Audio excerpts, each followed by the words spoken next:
Hi అండి. ఈరోజు గుడ్డు కూర ఎలా చేసుకోవాలో చూపిస్తున్నాను. ముందుగా కావాల్సిన పదార్థాలు తీసుకుందామండి. ఆనియన్స్, టమాటా తీసుకున్నాను. అలాగే ఆనియన్స్ కట్ చేసుకుందామండి ఫస్ట్‌గా. చూడండి నేనైతే సన్నగా కట్ చేసుకుంటున్నాను. మీకు నచ్చిన విధంగా కట్ చేసుకోవచ్చండి. నేనైతే ఈ విధంగా కట్ చేసుకుంటున్నాను. చూడండి. కూర అయితే చాలా చాలా టేస్టీగా ఉంటుందండి. మీరు కూడా తప్పకుండా ట్రై చేయండి.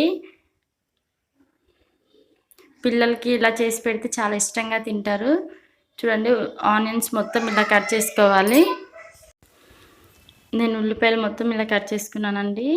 అలాగే టమాటా కూడా కట్ చేసుకుందాము. టమాటా సన్నగా కావాలంటే సన్నగా కట్ చేసుకోవచ్చు. నేనైతే మిక్సీకి వేసుకుంటున్నానండి ప్యూరీ చేసుకోవడానికి.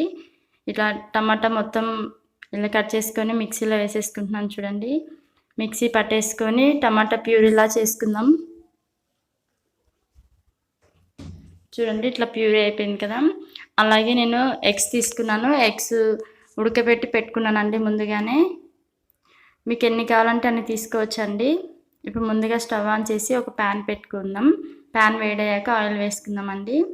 చూడండి ఆయిల్ వేడయ్యాక ఇప్పుడు ఒక స్పూన్ పోపు గింజలు వేసుకుందాం. అలాగే 2 ఎండుమిర్చి కూడా వేసుకుందాం. ఇప్పుడు కరివేపాకు కూడా వేసుకొని ఫ్రై చేసుకుందామండి. ఒక 2 వెల్లుల్లి రెబ్బలు కూడా దంచి వేసుకోవాలి. ఇప్పుడు బాగా ఫ్రై చేసేసుకుందాం. ముందుగా ఆనియన్స్ అన్నీ కట్ చేసి పెట్టుకున్నాం కదండి సన్నగా, అవి కూడా వేసుకొని ఫ్రై చేసుకుందాం. మీకు పొడవుగా కావాలంటే పొడవుగా కూడా కట్ చేసుకోవచ్చండి. 5 నిమిషాల్లో అయిపోతుంది. ఎంతో టైం కూడా పట్టదు. కూర అయితే చాలా టేస్టీగా ఉంటుందండి. ఒకసారి తింటే మళ్ళీ మళ్ళీ తినాలనిపిస్తుంది. తప్పకుండా ట్రై చేయండి మీరు కూడా. చూడండి ఇప్పుడు దీంట్లో పసుపు వేసుకుందాం. ఒక 1/2 టీ స్పూన్ వేసుకుంటున్నాను. ఈ విధంగా కలిపేసుకోవాలి మొత్తం ఒకసారి. అలాగే టేస్ట్‌కి సరిపడినంత కారం కూడా వేసుకుందామండి. మీకు స్పైసీగా కావాలంటే స్పైసీగా వేసుకోవచ్చు. నేనైతే నార్మల్‌గా వేసుకుంటున్నాను. చూడండి ఇలా వేసుకోవాలి. తర్వాత టేస్ట్‌కి సరిపడినంత సాల్ట్ కూడా వేసుకోండి. ఒకసారి మొత్తం కలిపేసుకుందామండి.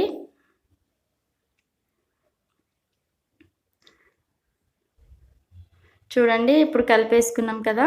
ముందుగా మనం టమాటాని మిక్సీకి వేసుకున్నాం కదండి, ఆ ప్యూరీ మొత్తం పోసేసుకోవాలి.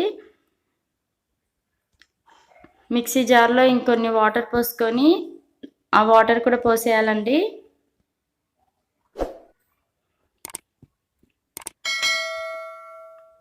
ఎంతో టైం కూడా పట్టదండి. 5 నిమిషాల్లో అయిపోతుంది. చాలా ఫాస్ట్‌గానే అయిపోతుంది. టేస్ట్ అయితే చాలా బాగుంటుందండి. తప్పకుండా మీరు కూడా ట్రై చేయండి. చూడండి ఇలా మొత్తం కలిపేసుకోవాలి. ఇప్పుడు మూత పెట్టేసుకుందామండి. ఆయిల్ కొంచెం పైకి వచ్చేంత వరకు ఉడకనిద్దాము. చూడండి ఒక 10 నిమిషాల తర్వాత ఇలా మూత తీసి చూస్తే ఇలా అయిపోతుంది కదండి. ఆయిల్ అంతా పైకి వచ్చింది.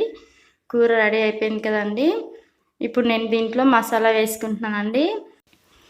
నేను ఇప్పుడు దీంట్లో అల్లం, ధనియాలు, తెల్లగడ్డ కలిపి దంచుకున్నానండి. ఇప్పుడు ఫ్రెష్‌గా దంచుకున్నాను. టేస్ట్ బాగుంటుంది ఇలా ఫ్రెష్‌గా దంచి వేసుకోవడం వల్ల. చూడండి ఇప్పుడు మొత్తం దీంట్లో వేసుకొని కలిపేసుకుందాం. ఇలా పౌడర్ మొత్తం వేసుకొని కలుపుకుందామండి. కూర అయితే రెడీ అయిపోయిందండి. చూడండి మొత్తం ఇలా కలిపేసుకోవాలి.